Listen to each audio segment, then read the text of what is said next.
Hi, Wallace Wallington, retired carpenter. About 5 years ago I began a project. I refer to this as the forgotten technology. I first began with 1-ton blocks and soon realized in order to challenge myself I could go much further. I do not use wheels, rollers, metal levers, and I also work alone. Presently my main block is this 19,200 pounder, and I also use this 2,400 pounder as a counterweight. The technique is simple and could have evolved at different places and times throughout history. It also agrees with the laws of physics. This technology may give us some insight to ancient construction.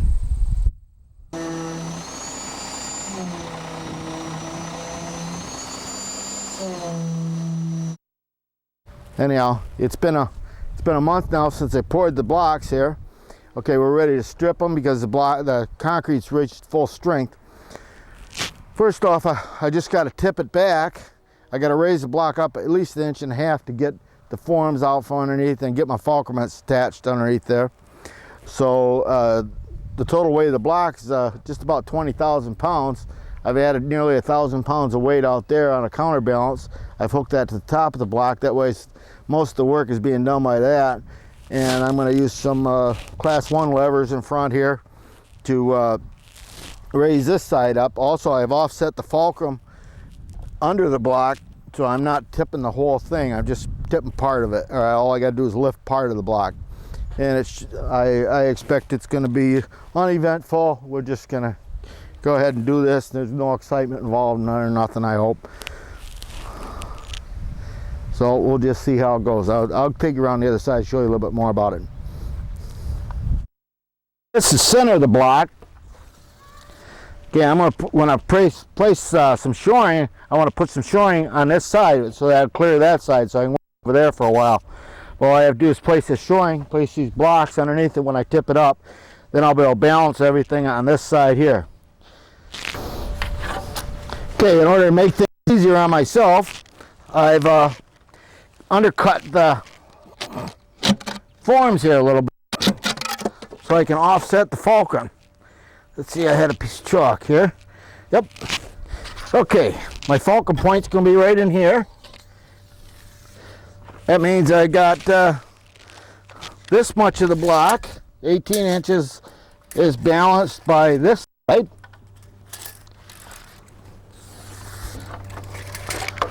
So this is all I'll have to pick up, this portion right there. This is going to be balanced on that fulcrum point. That's why it really helps you get the fulcrum point underneath the object you're trying to move or lift, because I'm not even, I don't have to do anything of this. I'm just moving the mass here. That's all I'm lifting over there, which is about 5,000 pounds. If you notice out on these outriggers I got out here, I got about 1,000 pounds of weight on them. That should really help me. And then I'm going to finish it out with the simple levers in front there.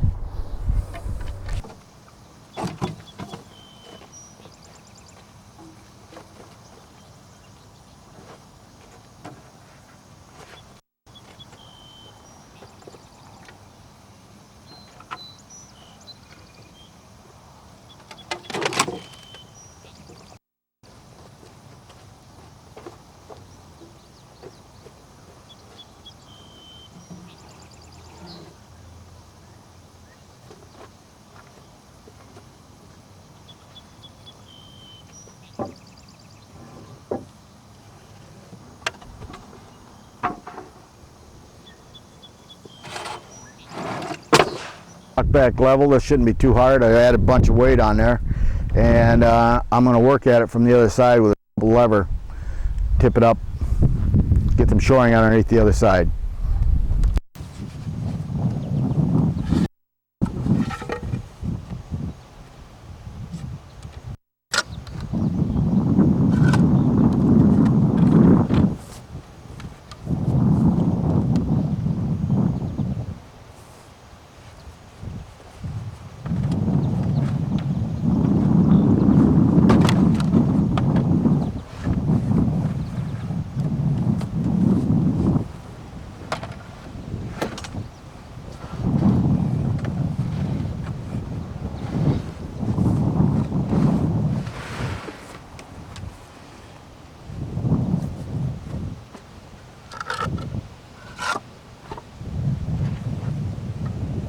My block is now resting on my shoring.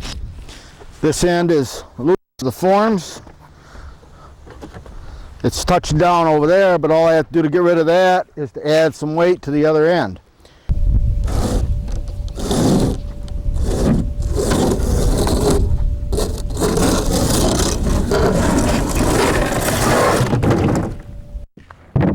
Got room to work underneath the block.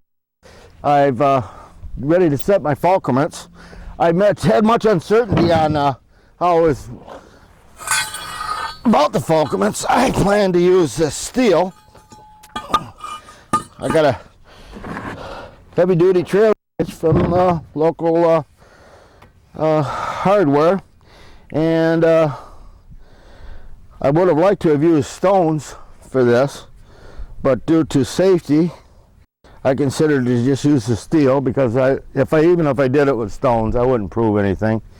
I might get my arm flattened out from reaching underneath and trying to mess with stones that I was uncertain of. But anyhow, this is how I decided to go. I made I offset these holes so that I can spin this plate around and go from an 18-inch step to a 2-foot step.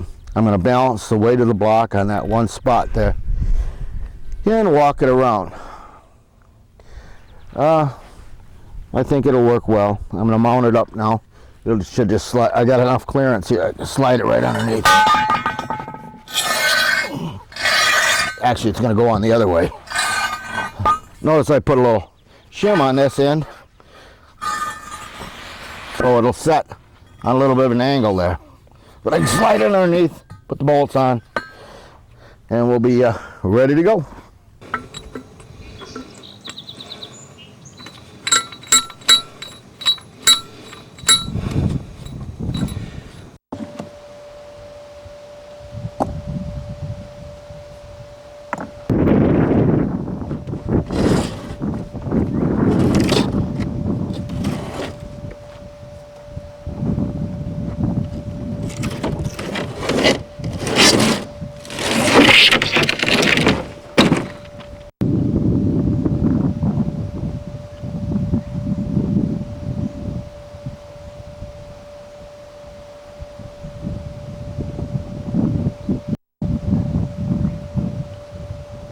I've got both fulcruments on there, and as you can see, I installed a center board. I'll give you a little close-up of that. Anyhow, the block's just about getting ready to go. I put some, I still got some weight stacked on there. Next thing I'll have to do is get my counterweight up there. I'll take them blocks off there, shore up that end, put my counterweight up there. I wanted to show you the other fulcrament and the center board there. So I've got a center board attached there, and there's my 2 fulcruments. They're all ready to go. As you can see, I got lots of ground clearance. Got lots of room to be able to move this block around. And now the center board is keep the block stable. So when I shift the weight from one fulcrum to the other, keep it from tipping.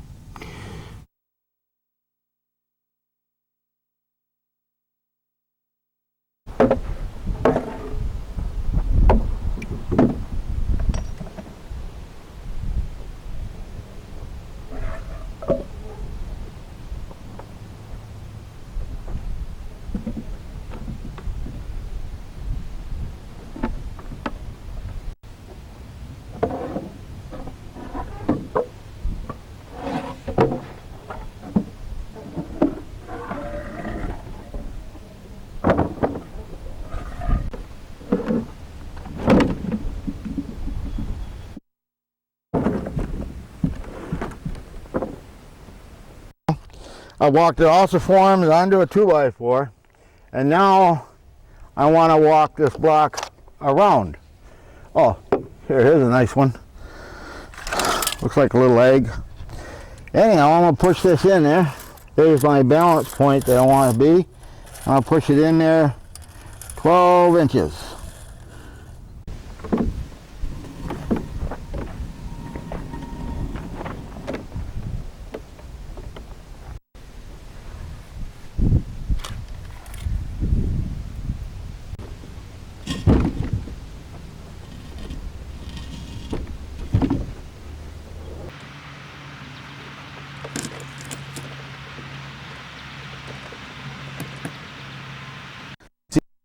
put a couple shims in this side.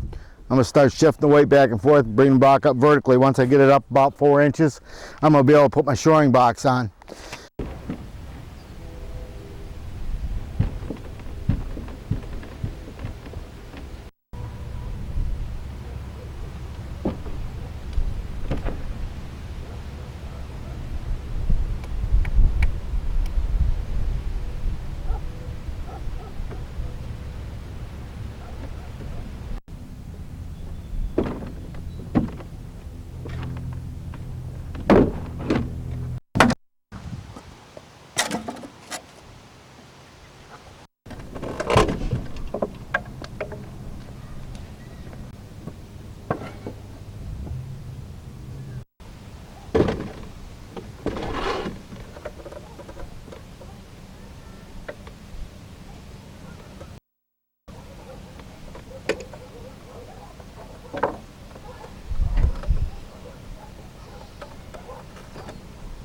Going, just shifting the weight back and forth, but I tell you what, I got somebody here to come up here and volunteer to run the camera. This is my son Ed.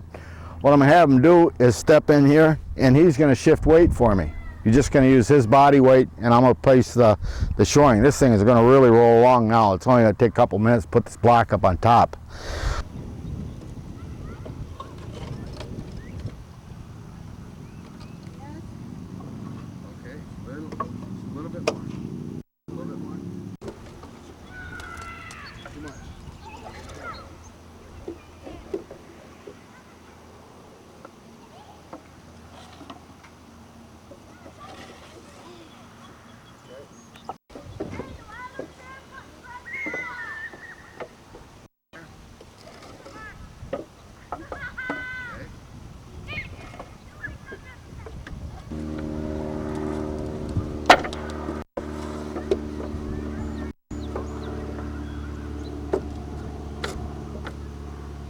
Went real well. You see I changed my shirt. I got all sweated up there.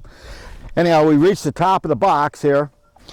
Now I got to go up a little higher because I'm right level with the top of the block behind it. So I have to walk this block off of that block, and I'm going to switch the Wallington handle around there, and I'm going to place this pivot board underneath there. Instead of putting my fulcruments right on the block itself, I put them on a board. That way we can slide the board underneath. I built this a couple years ago. It works real well. I've tested it beyond this weight here, so I know it works real well. But it's real simple, and we're just going to slide it underneath there. But it's a little more unstable now. Since I reached the top of the box, we're going to have to take some real short steps here. I got to go up another 3.5 inches at least.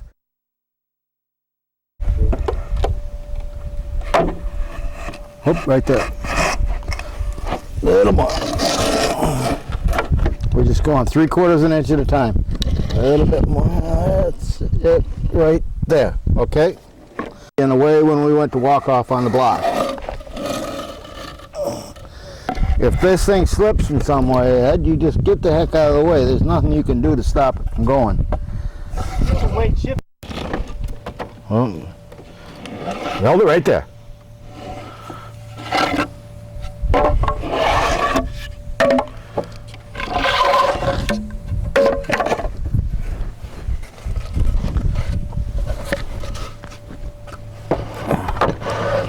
Since I started working with the block, unwrapping them, and right now I'm ready to go with the pivot, the counterweight block onto the main.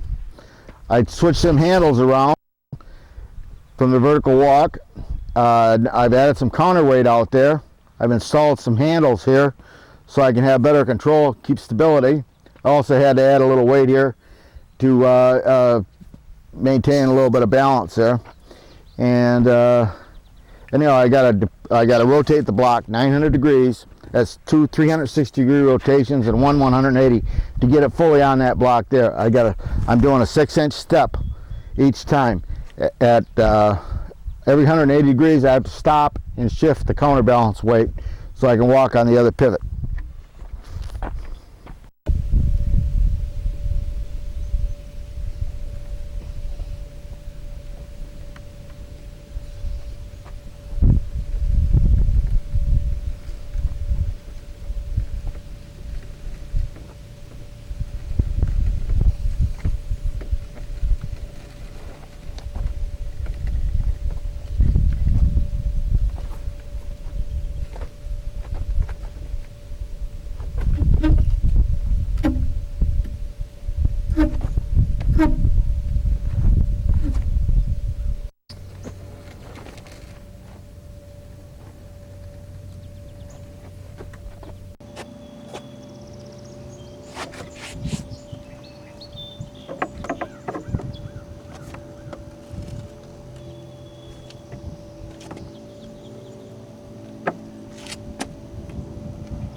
Show you how to move blocks now. On my 2,400-pound block, I have the fulcruments set at 4 inches apart.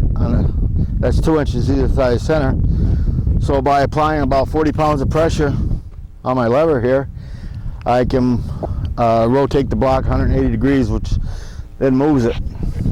It's not too hard to do.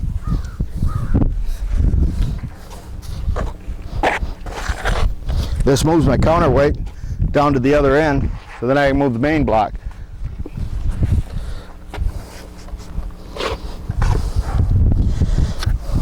Quite simple, it's real easy.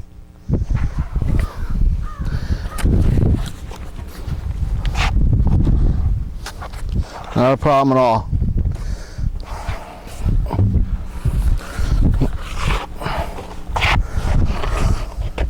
You see, it takes a couple bounces to get the block to where it's right where I want it to be when I'm going to move it. And then I start rotation, and inertia will help me stabilize the block.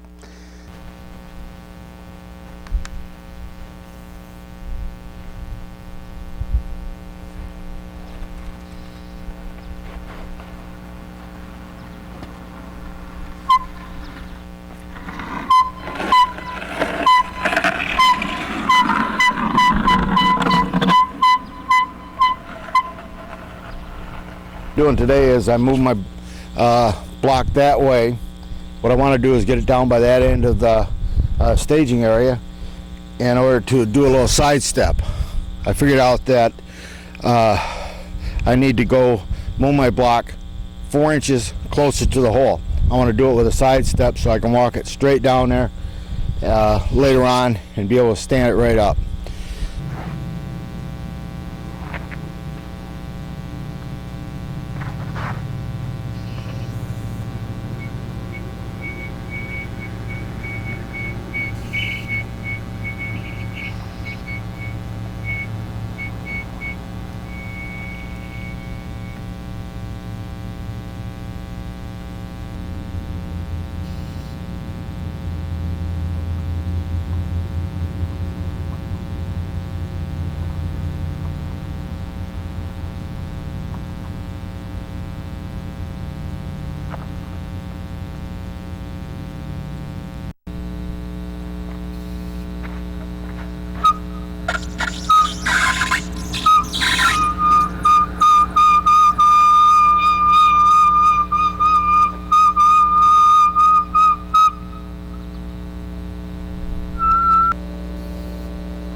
Okay, maybe you can notice here how mass responds very slowly to inputs of movement. This is really helpful in trying to get this block balanced. Then of course too, once I begin rotation, inertia is created, and that then creates stability, like similar to riding a bicycle.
replace my center board with something a little more substantial. I got a oak 2x4 underneath it. I also removed one of the fulcrums. Now I'm going to walk it up onto that 2x4 and remove the other fulcrum. The entire weight of the block is on that single fulcrum there. Give you a look around the other side. Show you I removed the other one. Yeah, I'm just on one right now. The plywood is covering the hole. I can't really put any weight on that, so I'll be putting some weight on some old planks I got over here.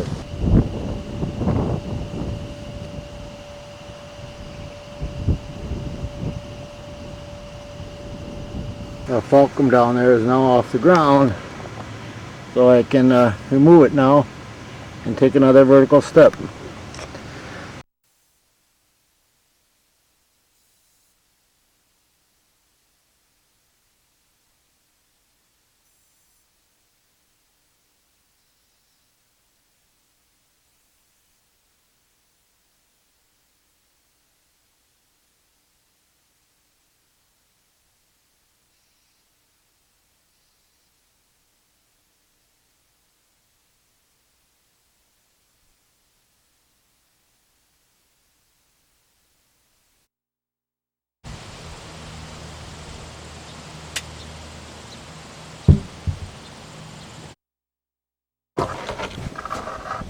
Okay, as you can see underneath, I've created a space here. When I tipped it, I'm going to get some, I got some 3/4 board, probably fit right in there. Piece of hardwood.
Here she comes. Watch your head.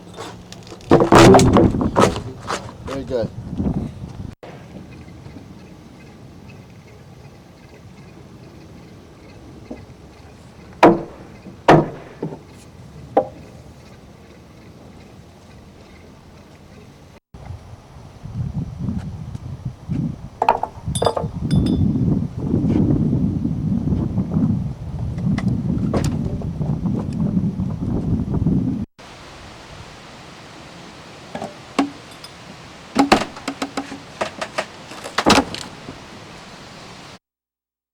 Slid this last piece of shoring in on the right hand side here.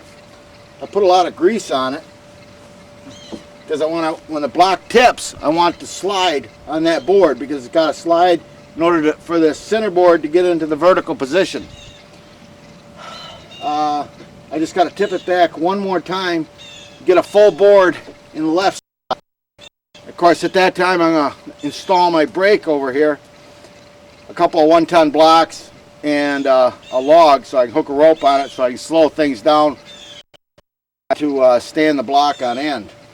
Hatched. I got 2 1-ton blocks there and about an 8-inch log and a piece of rope. I'm ready to move my weights down back to this end to bring the block back this way, and then I can remove the boards over the pit. Let me show you. The pit is right underneath that plywood there. I'll be opening that up in a little bit and show you what's under there. All I need to do with that rope is slow that block down for a few feet until it comes. I'm going to put a pile of sand right underneath this end, So it's going to start plowing sand as it goes down into the pit. And when we get it down into the pit, I'll be putting water behind the sand. And I'll be able to explain that a little bit more when I open that pit up. Ready? Everybody ready?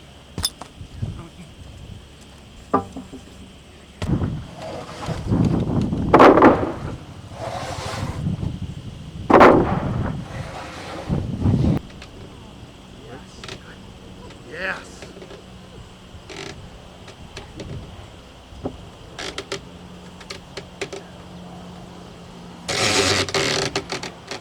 All right. Yeah.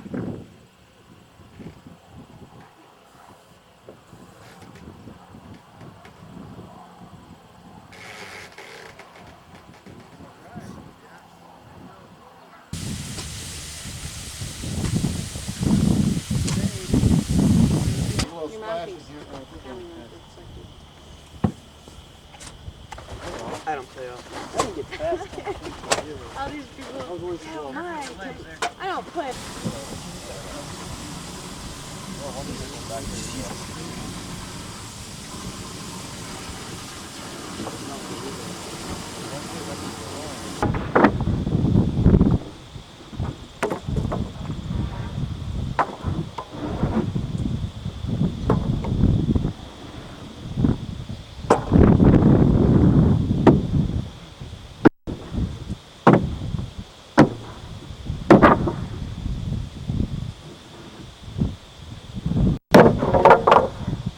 Mounted the fulcruments to the block.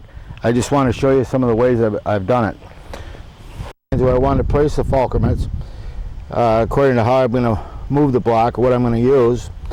This block here, I'm just going to place 2 fulcruments, and I found some nice stones that'll fit right in there.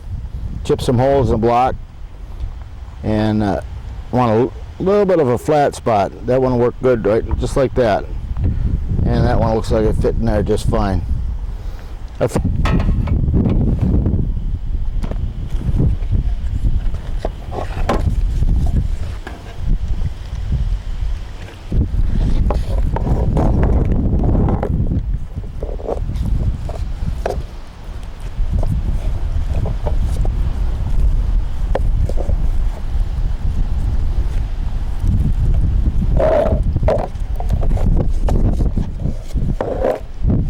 I left my center lines on there, so I should be able to line these rocks up right where I want them.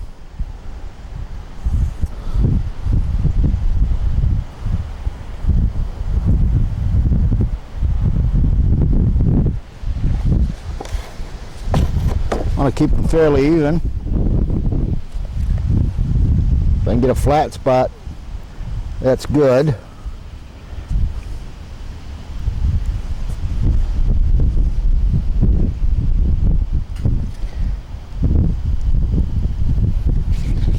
I like that.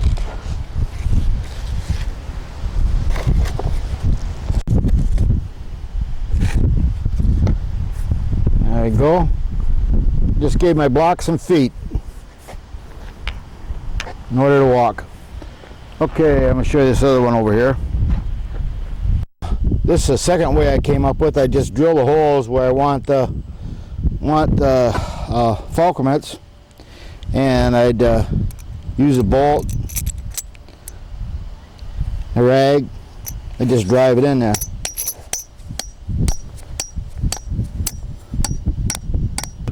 Okay, here's another method I came up with. You just drill a hole and insert this into the hole, put a little grease on it. The grease helps hold it in actually, and it creates a little suction in there. And then you actually, the whole fulcrament spins. This way here, I'm not damaging the concrete.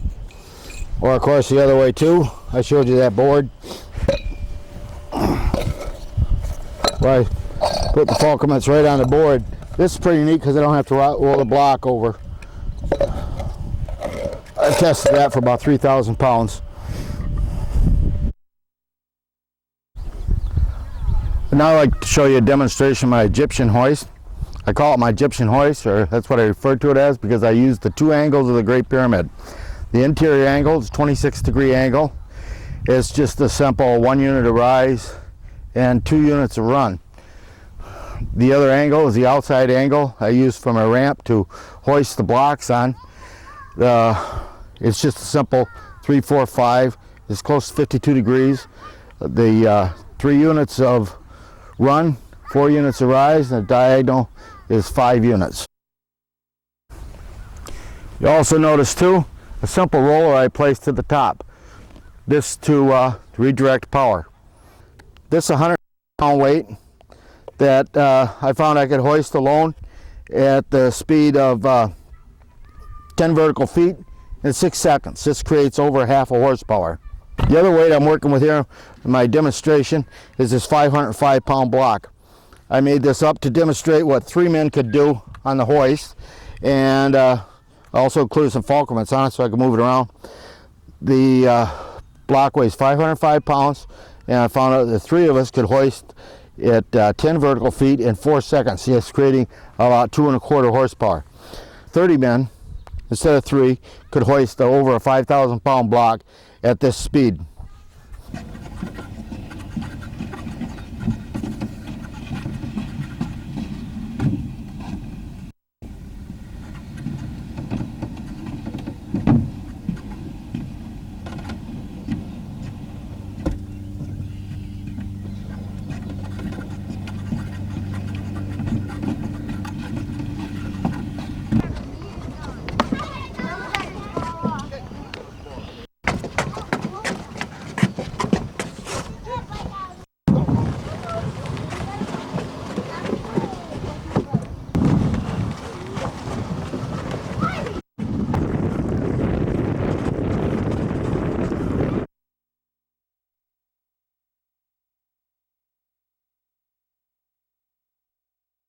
We're getting ready to pour my next block.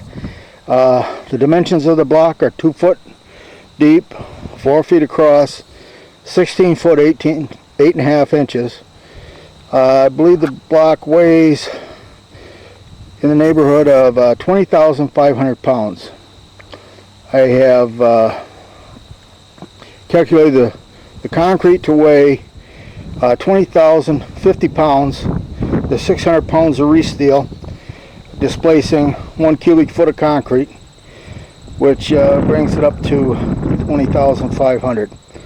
Something I neglected to show you on the first block was going to the resteel. Also, I'm showing you here the anchors I pour into the concrete to hold the center board. Most importantly, that's a safety item, I believe. If the center board isn't securely in place, it'd be difficult to tip the block on end. I don't plan to experiment with safety, so I'm use some good solid anchors. Also, I anchored the some anchor bolts for the fulcruments, which don't necessarily need to be strong, but I made the anchors out of some nuts, pipe, a couple plates, a couple pieces of resteel, welded them together. Anyhow, we're ready to pour the block.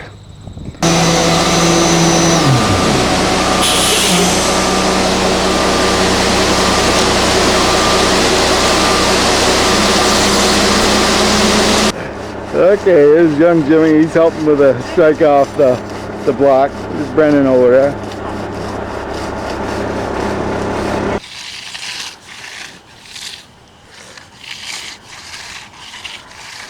I wanted to show you a little bit about laying out that round road. Okay, here's the block, the size of the block that I want to use on that road. In order to lay it out, I'm not going to use any rulers or numbers or anything. First of all, I got to find the center of my block. I'm just going to take a stick here and find the center.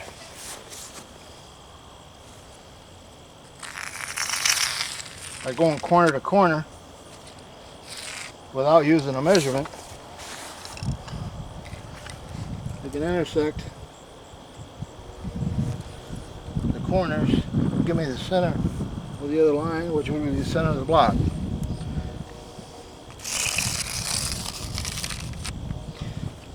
Okay, Now I want to get the width of the block, mark it on my stick here.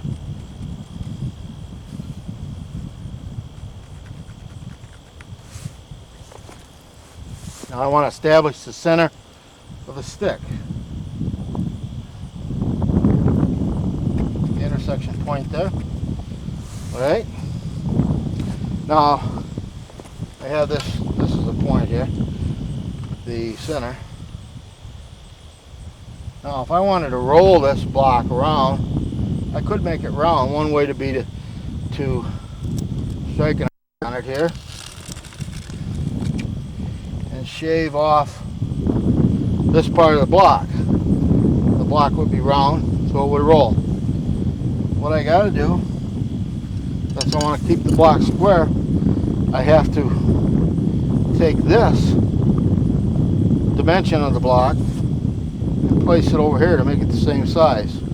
So if you can get the point, I would make this block round by adding this amount in the center. So I got to mark that amount.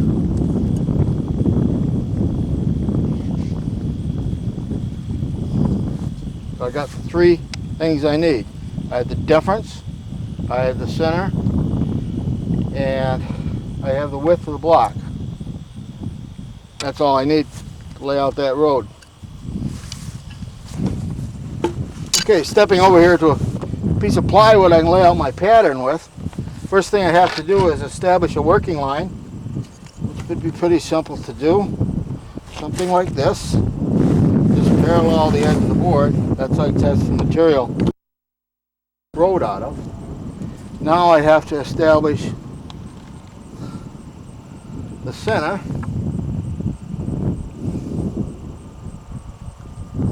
See this? Yep, this is. Okay, establish the center. And up here. Now I'm going to mark down the difference between the horizontal diameter and the vertical diameter. Put a nail there to hold my stick since I don't have any help there. Now I put the. Okay, went in and found the stick's a little more flexible. I'm going to transfer the marks over to it.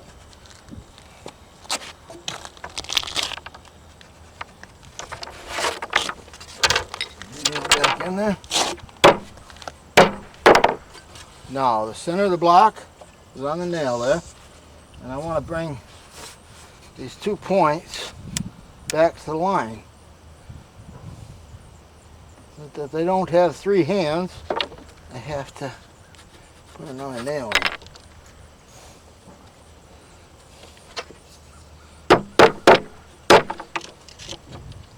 Okay, put that on the mark, the edge of the block, on the center. Very close. We'll work it around in there. There's my layout for my road right there. The arc of the road.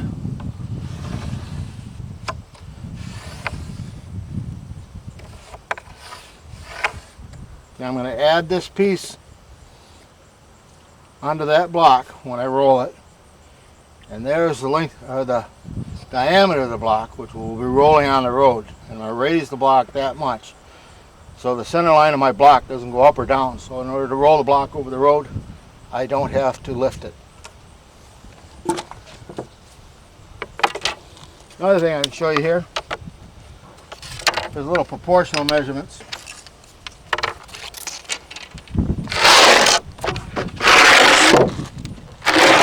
Proportional work.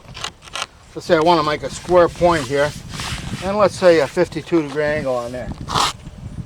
Oh, let's take my pencil. Would be a good dimension here. Yep. All right.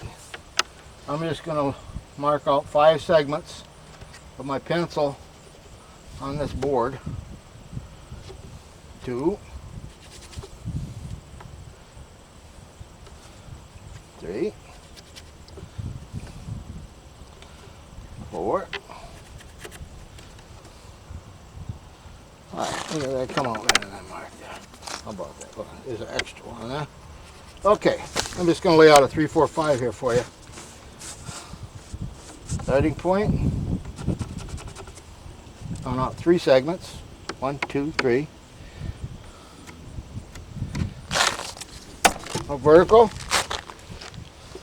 I'm going to take 4 segments. 1, 2, 3, 4.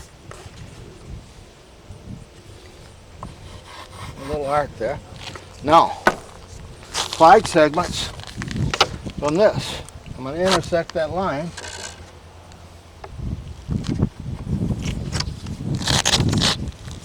Now this gives me a 90-degree angle.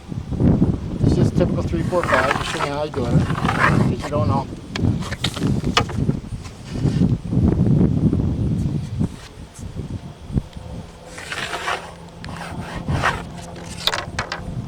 Three segments, 4 segments, 5 segments. This angle here, 90 degrees. This angle over here, 52 degrees, which is really close to the outside angle of the pyramid. Which in fact, I think it was the angle of the pyramid. Now, move the camera a little bit here.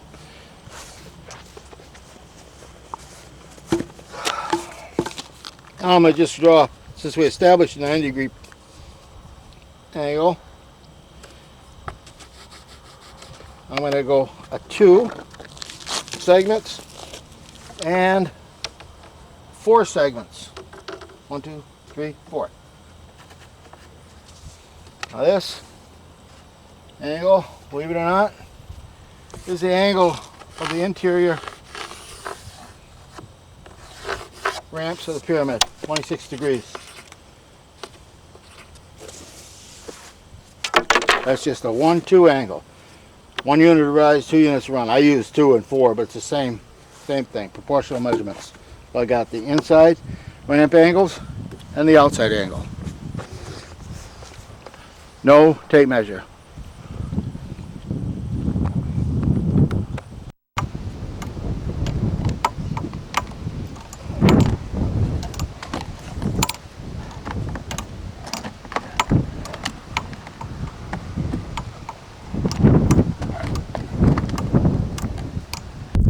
Okay, I just completed my first attempt at rolling a block on the round road. That's what I showed you there. And I wanted to give you a little detail on what I did with the road. You see, this is the layout I used from the one I showed you how to make it. And then I used double plywood on each side, and I set some 2x4s in the center, recessed them a little bit, put some polyurethane on them, protect them from weather, and also put a sandy surface on it. And on the other side of the block, I got this rope. And the rope is to come in contact with the sand and keep it from slipping on the road. My first road was round, just like this, or elliptical shaped somewhat, rather than perfectly round. And what happened when I would try to use the round surface, the block would slip at the start, and then that would create problems. That's why I went with a segmented road. Now I'm going back to the original road and adding some traction here.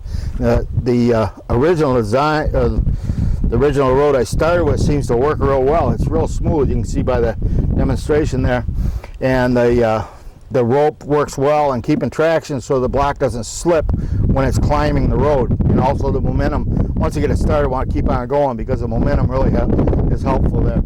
Also, I added some cleats to keep my block in the center of the road because I am using the block for counterweight. If it went to one side or the other, it would affect the position of the counterweight. This is going to make it easy. It took me almost 5 minutes to shift my weight before one end of the block to the other, my counterweight, and now it's just going to take me a few seconds. So this should really pick up the speed of how quickly I can move the main block here. Okay, I got a beautiful number of a day to work with here. It's been about a month since I poured the main block. I had to wait the month in order for the block to get proper curing. Okay, you notice I put my centerboard in place this time ahead of time, and I'm going to try to use the counterweight. Last time I rolled the block up, that was mostly for demonstration, but I believe this is going to be a lot easier on me this time.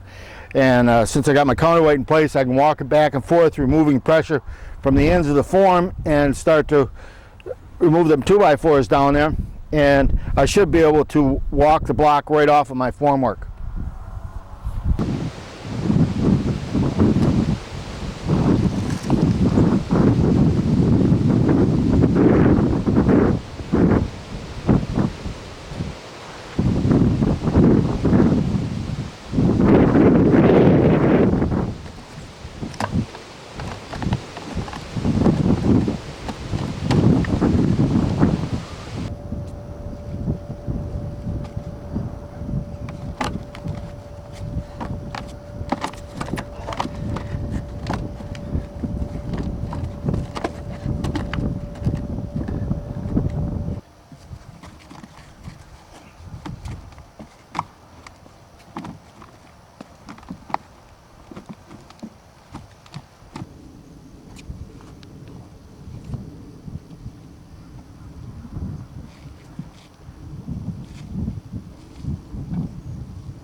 So that worked pretty good. Except I had to bust up the lumber a little bit. Once I was able to tip it enough though, I was able to clear it out pretty good. I'm using the same Falkman I used last time, except I've created a little bigger flat spot on it. This way I'm distributing the weight over about 3 square inches or so. So the block weighing about 25,000 pounds, I'm putting about 8,000 pound PSI on it. The concrete will take about 4,000, so it's about twice what the regular concrete would take. I'd have to go to about an inch bigger spot in order to be able to use it directly on the concrete. I got enough room now to slide this underneath and bolt it up. I'm going to, I'm only using two end beds to bolt this to this time. Found out I didn't need quite as much as before, but I can slide that right underneath there. Put that on. It'll take the block out for a spin. Right now I got my block all ready to go. You have both Falkmans on and the counterweights are in place. When I first began this, I would do everything by trial and error. Then after a while I realized I can do it with a little bit of math involved, just simple weight and balance problems about where to put the counterweights and where to locate the Falkmans. It's kind of a balancing act, and you see the block is teetering right now. We used to move the barn around. We used to consider this at the point that it's alive. You can see all of the kind of characteristics that it's at the balance point. Anyhow, I got the Falkmans are at the same elevation as the centerboard, so everything kind of comes in contact at one time. You can see the block is rocking. I can make it rock a little more with just simple inputs. If I try to stop the block, it's just about impossible. But when I do stop it, you can still feel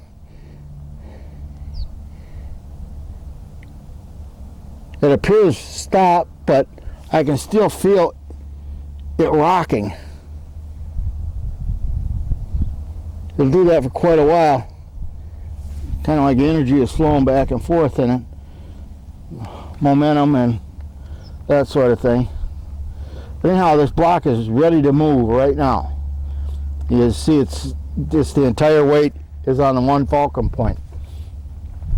Let's take a look underneath. Okay, I'll give you a little close up here of the Falkman point. This one does not have the weight on it.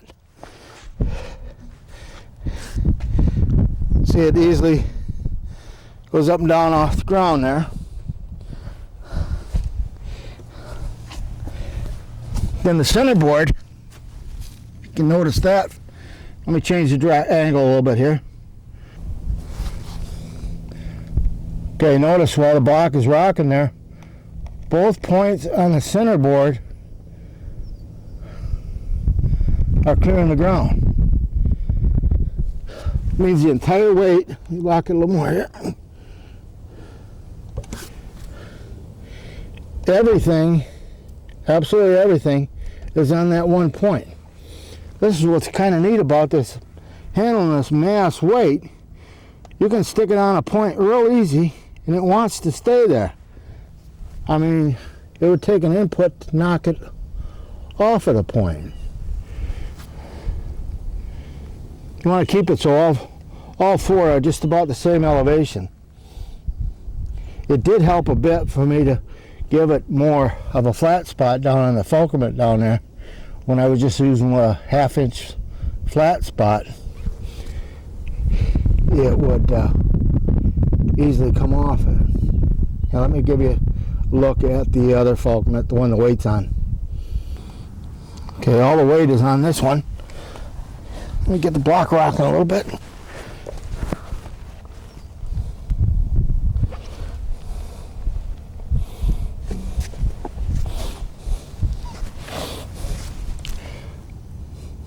The entire weight is on that Falkman.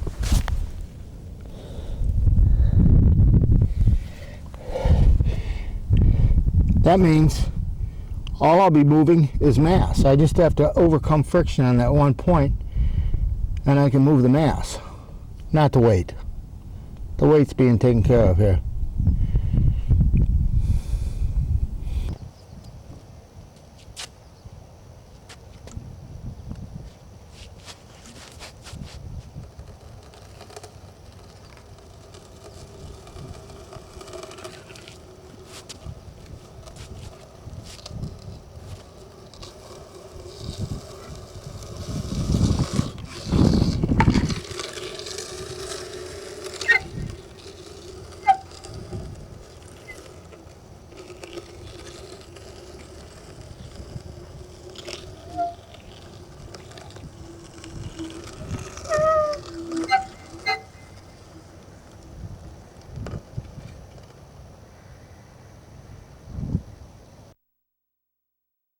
It's June 2006.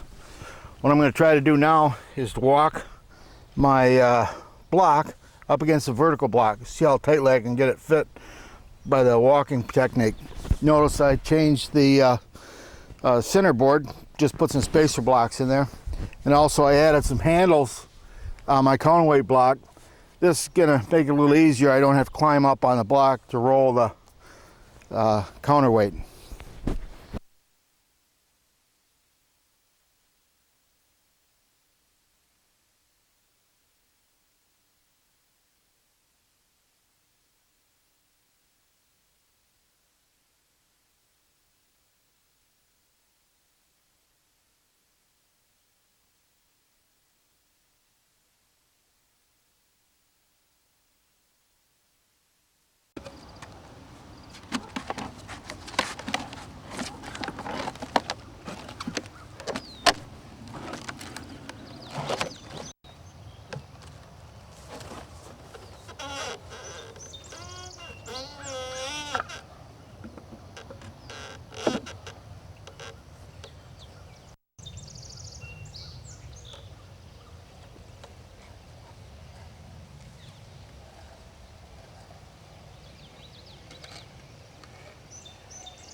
You see I still got a gap there, but since the steps are going to be so short, I'm just going to use a lever to try to work it over the rest of the way.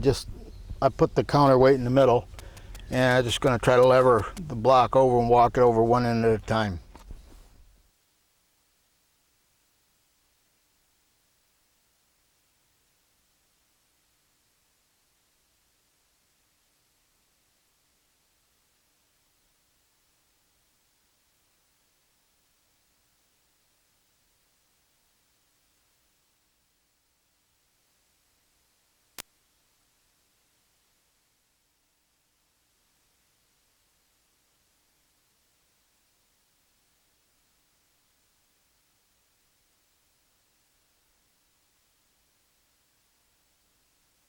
Across on the bottom there, I added some counterweight to try to tip the block this way, but in order to get it any closer, I'd have to tip the whole block. That would take quite a bit of levering on the other side.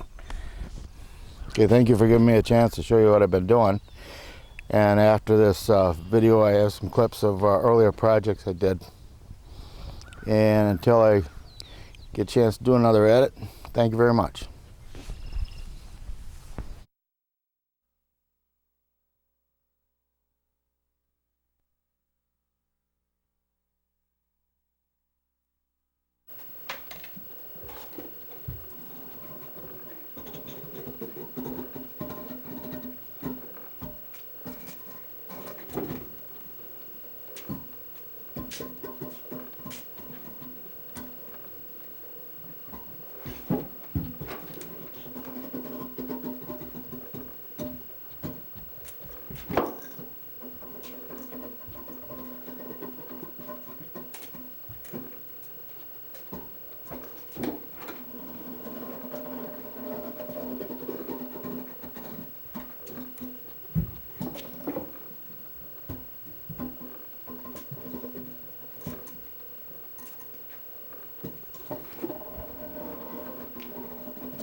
And everything.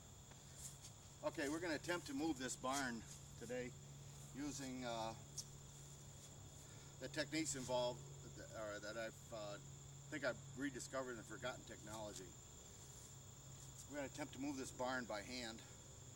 Barn weighs probably about 15 tons altogether. It's a 30-foot by 40-foot barn, wood siding, asphalt shingle roof.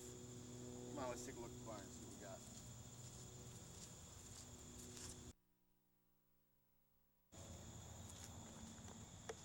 Now, in order to shore this barn up so we can balance it and use the offset fulcrum and pivot points, I added probably 4 or 5 tons to the building. You can see I got 5 girder trusses in here. These are steel trusses. They probably weigh around 800 to 1,000 pounds a piece. I got a hickory log there. That log probably weighs about a ton. It's 26 foot long. Maple log over here is close to the same weight. My center support log is a hickory log, and that probably weighs a ton. Very sturdy. And I've added a bunch of shoring and stuff. I haven't tried to lighten this barn at all to do this.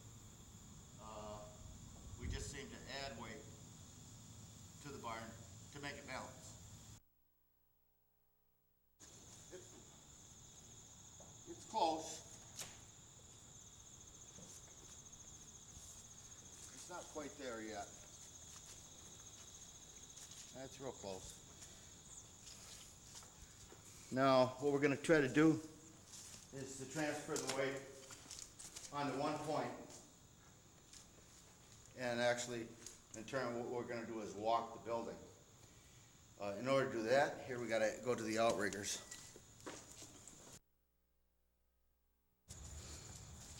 What I've done here is add 2 outriggers to the building, so I can add some counterbalance weight, so I can balance on one point to the other. As you can see, the building is kind of rocking back and forth. But as you see, when we do start to walk the building, either inertia or centrifugal force, I don't know what you call it, it helps stabilize the building.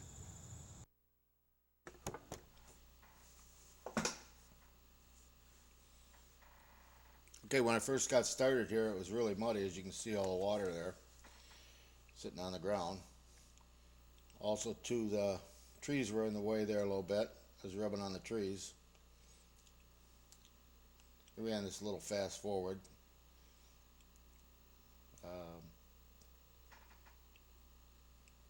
The first several spins I just did alone till it got going.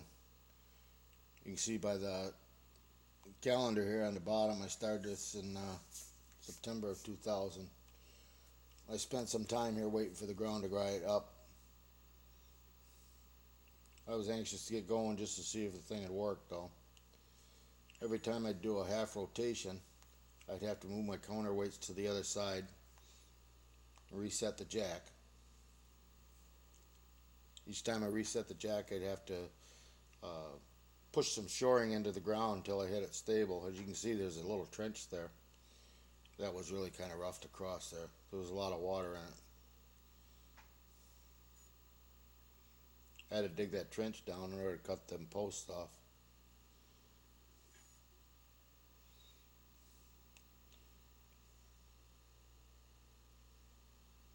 It went pretty good once the ground dried up.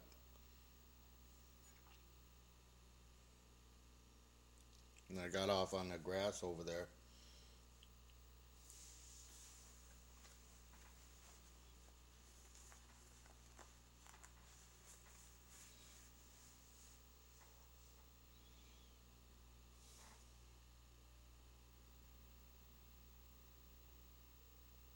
Once the rotation of the building get going, the faster it'd go, the easier it'd be.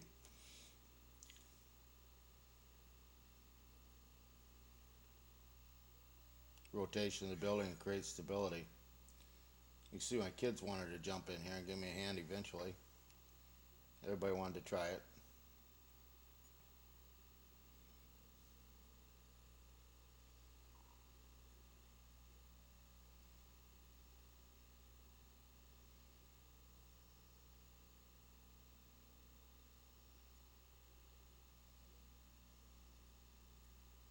First started the building off over here by the trees, moved it over there. It's about 200 feet.